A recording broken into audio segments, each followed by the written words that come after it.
Hi guys, my name's Carlito and welcome to my YouTube channel. On here you can expect to see regular Speedway updates, crashes and clashes, live and interactive videos with famous faces from across the Speedway world, travel advice for fans who want to get out onto the continent, behind the scenes bits from the Speedway Grand Prix, vlogs and much more. So if you're into this sort of stuff, do me a favour and click the thumbs up and subscribe button. It helps me out more than you could possibly believe. Anyway, let's get on with the video.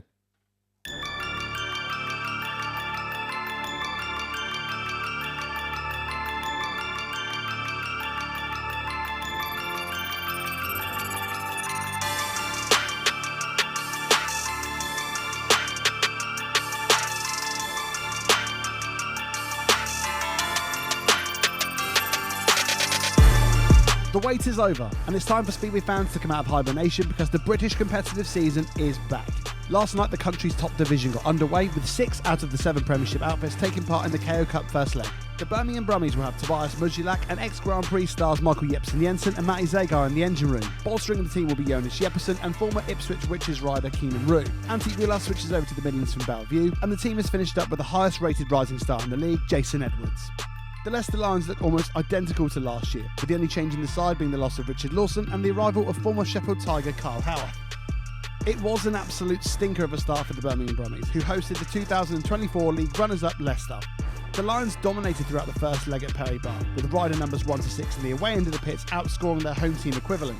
Jason Edwards was the only Birmingham rider to outscore his opposing number, the Leicester number 7. Drew Kemp, who was drafted into the side as a late replacement for Craig Cook, got off to an absolute flyer.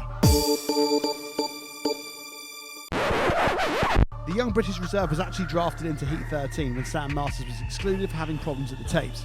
What's even better news for the Lions is that Kemp went on to win the infamous heat, with team partner Max Frick joining him in second place for a 5-1.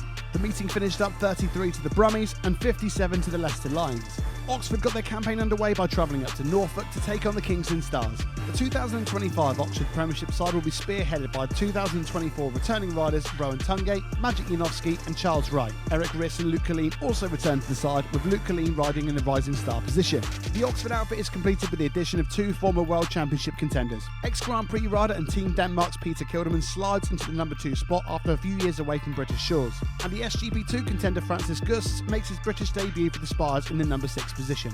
Kingston have opted to go with a side that all have previous British Premiership experience, and they may be the most balanced side in the top division this year. Any rider from 1 to 6 is worthy of being in the number 3 position, which means positions 2, 4 and especially 6 are significantly stronger when it comes to comparison to their competition. Whilst there may be a concern from the Kingston fanbase about not having a world-beating number 1, I think it's fair to say that Ben Cook is more than capable of developing into this role in 2025, after having one of the highest averages in the Polish Extraliga last season. The big strength that Kingston have is that they will theoretically have a number 3 level rider at reserve all season, keeping Ashton Belgian company. And what better way to start the season than former Grand Prix winner at reserve and the UK's most well-known trier, Chris Bomber Harris at number 6. The reserve strength became evident in heat number 2 when Belgian and Harris got their first 5-1 of the season for the Kingston Stars. Bomber completed 6 rides at Kingston last night, including the final, and started the season with a paid maximum. The match ended with 53 to the Stars and 37 to the Spires. Last but not least, the last clash of the evening was the reigning league champions of the Belle Vue races and the 2025 league favourites, the Ipswich Witches. The meeting was also streamed on BSN, who kindly allow us to use their footage. Big up BSN. Even though it's early season, well, it can't get any earlier. This match was always going to be a mouth-watering concept.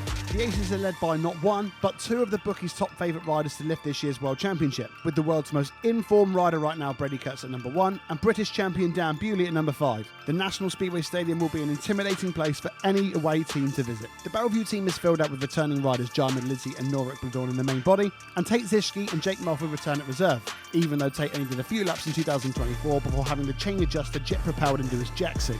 Belle Vue's new boy is Australian Zach Cook, who is actually the brother of 2024 Belle Vue rider Ben Cook. Although Zach's Belle Vue debut didn't go to plan, be sure to know that the Aussie is more than capable of mixing it with the big boys in the first division. He showed this last year whilst riding for the Birmingham Brummies.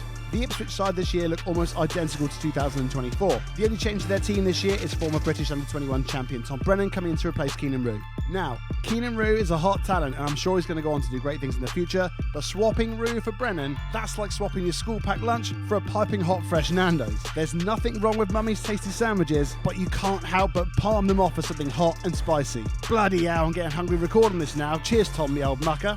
Anyway, with Brennan taking part in 2 pre-season events here in good old Blighting and winning them both, Everybody at the Ipswich HQ must be rubbing their hands together.